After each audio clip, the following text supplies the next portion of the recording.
So this will be example 2 of solving rational inequalities. So this will build upon the first example that we did. So please watch that video doing the first example on rational inequalities before trying this one.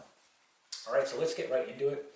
So we know that when we solve rational inequalities, we want to go ahead and make sure that one side is set to 0. So in this case, I need to take this positive 2 and move it over to the left side, right?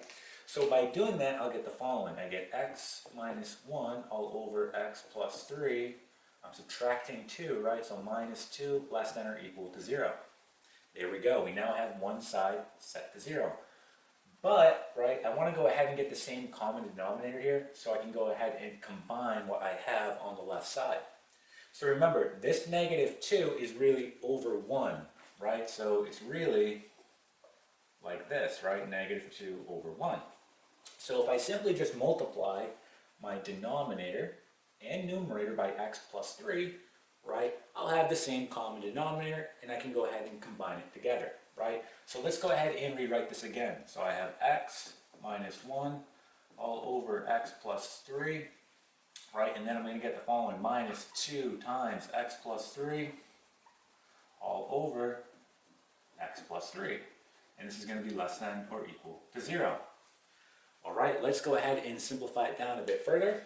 So just writing it now all underneath the same denominator, I have x plus 3, and now I'm going to have x minus 1. This gives me negative 2x, and then negative 6. And this is less than or equal to 0. Okay, so I'm pretty much there. I just need to go ahead and combine my like terms on my numerator.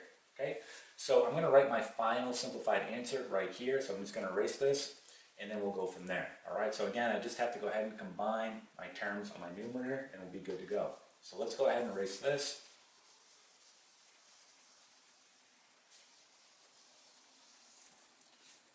And now all we want to do is, again, just combine our like terms. So I have an x and a negative 2x. That gives me negative x. Okay, so if you want, again, you can always just cross it out so you know you're done. And then you have a negative 1 and a negative 6. That gives you negative 7.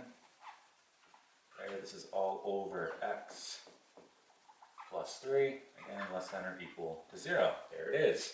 So I'm done with this. I can go ahead and erase it. Okay, now we're all set up to go. We can go ahead now and find our points of interest. And again, we talked about how to do that in the previous video. So I'm going to take my numerator, set it equal to 0. So let's go ahead and do that. So I get negative x minus 7 equal to 0. When I solve this, I get negative x is equal to 7. And then I'm simply just going to divide both sides by negative 1, and I get x is equal to negative 7. This is going to be one of my points of interest. I'm going to do the same thing on the denominator now, except if you recall from the previous video, we're not putting an equal sign here, but we're doing a not equal to. Because remember, our denominator can never be 0, because if it is, it's going to be undefined, and that's division by 0, right? So we want to make sure we put a not equal to.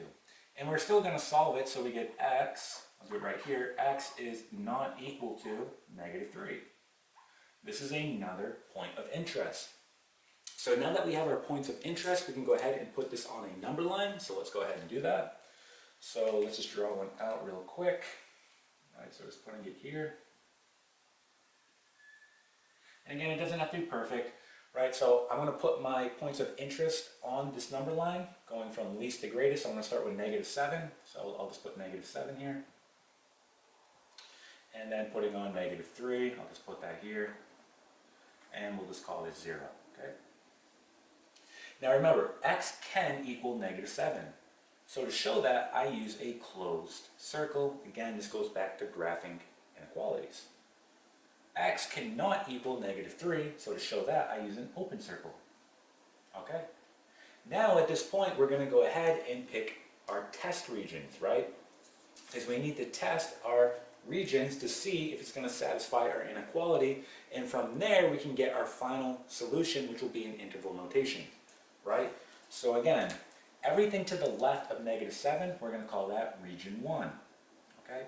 Everything in between negative 7 and negative 3, that will be region 2, and everything to the right of negative 3, that's going to be region 3. Okay, there we are. So we're going to pick an integer from each region, plug it into our inequality, and see what happens. And from this, we'll be able to get our final solution. All right, so let's go ahead and do this. So I'm just going to I'll pick -8, right, for region 1. So let's test region 1. I'm going to pick -8. So wherever I see an x, I'm plugging in a -8. So when I do this, I know that I have two negatives, that's going to make a positive, right? So I get the following here. I get +8, right, -7, and then I have -8 plus 3. This is less than or equal to 0. And then just simplifying it down, right, I'm going to get 1 over -5 less than or equal to 0, okay? And we know that that is in fact true, right? So what we're going to do here is in region 1, we're going to put t for true. And again, we'll use this at the end to get our final solution. Let's go ahead and do region 2 now. So I'm just going to erase this, and again, just pick an integer. I want to pick an easy one. So I guess in this case, I'll just go ahead and pick -4, okay? So plugging in a -4 here, well, what happens? Again, two negatives make a positive, so I get +4 -7 all over -4 plus 3, right? And this is less than or equal to 0. So this is going to give me the following. Watch here, I get -3, right, over a -1 less than or equal to 0. This is really +3 less than or equal to 0.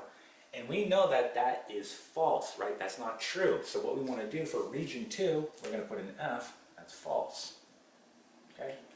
Now we're just going to test our last region, that's going to be region 3. So when we test region 3, we can go ahead and just pick 0. That's going to be very easy to work with, right? So I'm just going to go ahead and erase this. And we're just going to go ahead and plug in 0 wherever we see x.